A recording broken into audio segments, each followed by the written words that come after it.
Hi guys, welcome to Sons of Cane. This week we're going to look at Mark Schey's Cane Master system, and it's from the ranking system videos, and it's CT12.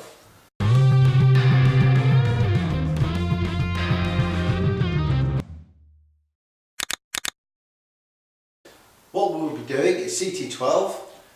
We'll be looking at it from able-bodied point of view and a chair point of view, and show you some variations of Bankai you can use with it.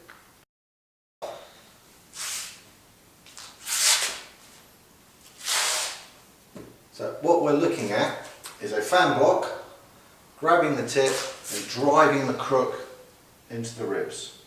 So nice, simple, straightforward technique. I always advocate simple techniques because there's less to go wrong. So what we're going to look at first is the very straightforward Bankai from this. So we're going to have a nice straight lunge punch in, standard punch. So I could be stepping out the way, clearing, my gallop hands up, I'm blocking the arm with my fan block, grabbing the tip and then striking the ribs. So that is what we would call a basic Bankai, to give you an idea of the technique. What we're going to think about is, yes, that works. Is it a realistic attack? We've got a list of the top 10 attacks in the UK. You can look it up, it's from the police. But one of the main ones is somebody does a grab. So they grab hold with one hand and the other hand's going to come in for the punch. So again, I can use my block hand to bring them off balance. I've got this as a strike. I can still bring this round, whether I bring it over the top or underneath. I can still rotate, use this to bring it down. I've now got an extra target here rather than the ribs. I can hook wherever I decide to hook. If I start going into Kyushu Jitsu, I'm rolling on these pressure points here. So when I'm striking this up, I'm hitting the triple wall on the line. I'm rubbing that, grabbing. If I slide, I'm augmenting the fan block, and then I'm striking in, and I've got other targets I can hook. That's from a simple grab. If it's a double grab, so again, comes in, it might come in for a headbutt, it might be just to push me up against the wall. So again, this hand, people always forget about this hand. They concentrate on the weapon, they get fixated. Think about this hand.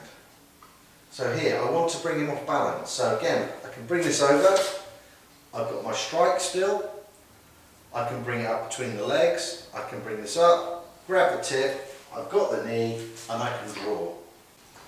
So what we tend to do is say, we have this move, range of attacks. If he grabs my cane, do my fan block, it's still here, I'm controlling it, bringing this into here, and I've got my strike, I've got my drag.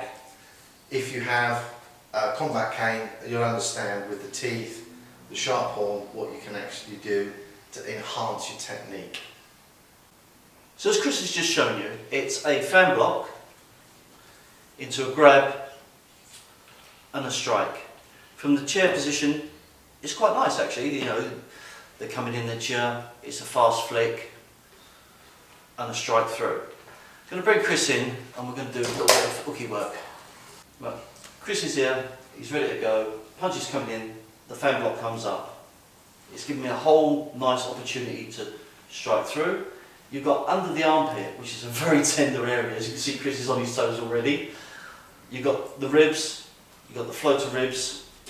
You can even come through, just extending the hand position down, so you're actually striking with the shaft, and then come in for the kidneys, which is quite nice. If Chris is coming in for a double-handed grab for me, you can see the dynamics here. There's not really much way to do the fan block, but you can come up and through. I'm taking this opportunity just to give him a very slight tap there, come through, like a still hit. Not very powerful, but if we look at the principle of this, if the double hand's coming in through, I'm up. As I'm doing that move, it's almost like a throw off. If you've got the one hand, which is to say, as Chris has just said, with the typical finger point, or he's going to punch, this might be a little bit slow. I've got a good chance of catching my knees, and if anyone knows me, these are very painful, and if I touch them or look at them, they hurt. So again, I've got opportunity to come through different ways. It's still roughly the same principle. I'm bringing the attack offline either by coming outwards with the fan or inwards with the double-handed cane, and I've got my strike. Also with a double-handed grab, because I'm coming up here, I can smack in the forehead, smack the groin, and do the lift with the horn of the cane, which I won't do for Chris, we've got no box on, but it just pulls up. Or again, as I said before, just by crossing over and then coming in with a little downward strike. If you've seen some of our videos before, you'll see that sometimes I put the cane on and then just strike the cane, which is very, very effective. So I've got my cane here, and Chris decides that he wants to grab the cane. And I'm like, okay, lift it up, both hands, through. Again, it's going to release the grip. If he does hang on for dear life, then I've got other bits I can do to bring him down. Also, as if you look at a sticky cane video, if you grab the cane, you can then start to mess about with all your techniques that you're going to learn from that. If you've not seen it, we'll put a little link up above and you'll be able to see the video. Right guys, we hope you like this video. As you can see, it's from the Cane Master system and it's CT12. We'll go through all the CTs at one point. Please leave us a comment, give us a like, a thumbs up. Please drop us a message guys, hope you enjoyed that. Don't forget to share the video. As always, subscribe, ring the bell, free the fear.